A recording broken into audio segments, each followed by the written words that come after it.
Welcome back. I have a fun little challenge for you. And this challenge comes from one of my favorite programming websites on the web, and it's called Advent of Code. And Advent of Code happens every December. Programmers from all over the world, doesn't matter what language they write in, you can do these problems with any language that they want, and you're supposed to solve for 24 days until Christmas these difficult problems using code. So we're going to actually do something fun here. We have Advent of Code from 2015. I know that's a little bit old, but I really like this question. I think it's going to be really good practice. So I'm going to leave for you this challenge. And there's two parts to this challenge. So think of it as you need an answer to the first part and the second part. Now, I'll share the link to this challenge so you can actually read all the rules, and you can even get the input for your puzzle right here. And don't worry, that looks confusing, but once you read the question, you'll understand why that is. The exciting part is that in the next video, but make sure you don't watch it before you finish it, in the next video, I'm going to show you what I would do if I was solving this logic problem using programming.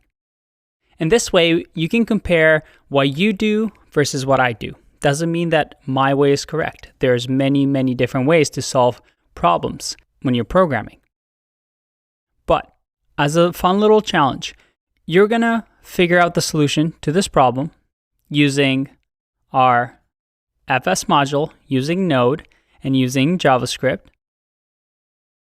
And then I'm going to show you what I do, and we're gonna see whose code is faster.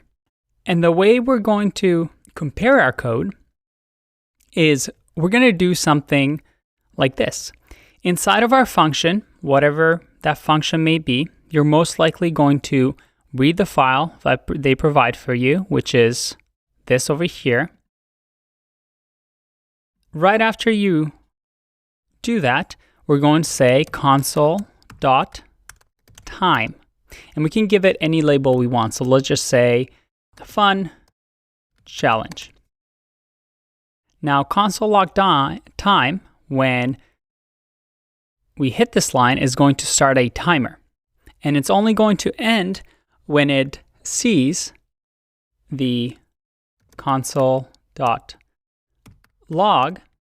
or time end. And we have to give it the same input or the label as the first time we called it. So fun challenge. Now this way, well, this is what happens if we run it. Oh, and we get a bit of an error because we're deleting this file, which we don't want to do that. Let's clear and try that one more time. Fun challenge took 0.319 milliseconds. Well, that was really fast because all we're doing is really console logging. But using this, let's see how fast your function solves a problem. And then I'll show you how fast my solution solves the problem. And we'll have a little bit of a competition. So I'll see you in that one. Bye-bye.